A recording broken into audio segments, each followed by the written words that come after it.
দেশের ৮ বিভাগে ঝড়ো হাওয়া সহ বৃষ্টির পূর্বাভাস দিয়েছে আবহাওয়া অধিদপ্তর।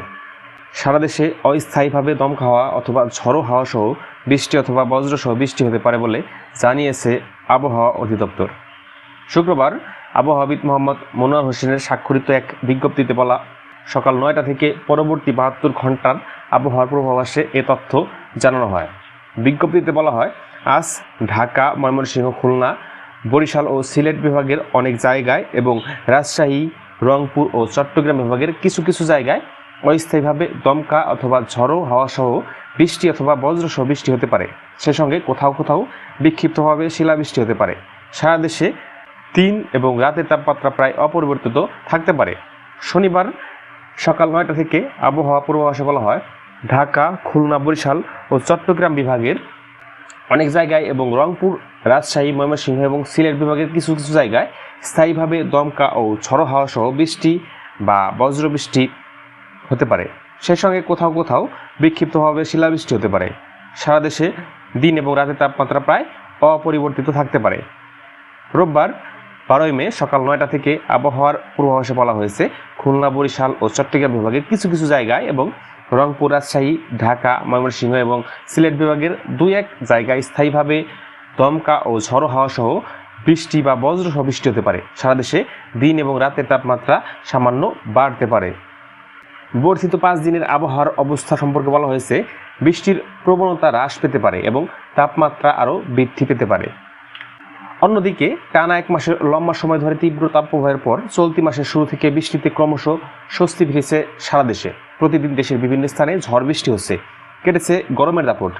বৃষ্টিপাতের প্রভাবে গত কয়েকদিনের দেশের কোথাও কোথাও সর্বনিম্ন তাপমাত্রা ছিল ২০ ডিগ্রি সেলসিয়াসে নেমেছে। বাতাসে আর্দ্রতা হ্রাস পেয়েছে। আবহাওয়া বিশ্লেষকরা বলেছেন, আবহাওয়ার এই স্বস্তিকর অবস্থা চলতে পারে আরও অন্তত ৪ দিন। অতঃপর বৃষ্টি প্রবণতা শিথিল হয়ে বাড়তে থাকবে তাপমাত্রা, তবে তাপমাত্রা এপ্রিল মাসের চেয়ে খানিকটা কম থাকবে।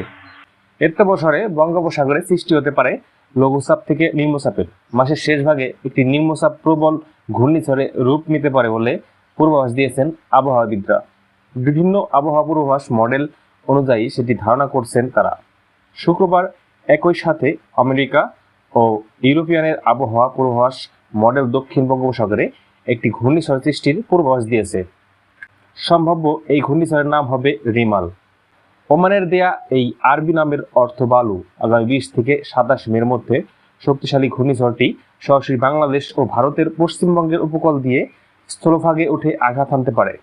আবহাওয়া অধিদপ্তরের পরিচালক মোহাম্মদ আজিজুর রহমান জানিয়েছেন, চলতি মে মাসে বঙ্গোপসাগরে ১ থেকে ২টি লঘুচাপ সৃষ্টি হতে পারে, যার মধ্যে মাসের দ্বিতীয়ার্ধে একটি নিম্নচাপ ঘূর্ণিঝড়ের রূপ নিতে পারে। তিনি বলেন, দেশের কোথাও কোথাও ১ থেকে ৩টি মৃদু ও মাঝারি এবং ১ থেকে ২টি তীব্র তাপপ্রবাহ বয়ে যেতে পারে। এ মাসে দিনের তাপমাত্রা স্বাভাবিকের চেয়ে বেশি থাকবে, তবে তা এপ্রিলের মতো অবস্থায় যাবে না। ঘূর্ণিঝড় রিমাল সম্পর্কে পরবর্তী ভিডিওতে আরও তথ্য জানানো হবে। দেশের বিভিন্ন জেলায় বজ্রপাতে প্রাণহানি এখন এক সহজ নিয়ম হয়ে পড়েছে। সবাই নিজ নিজ অবস্থান থেকে অবশ্যই এই ঝড়ো বৃষ্টি, বজ্রবৃষ্টি থেকে এড়িয়ে চলবেন।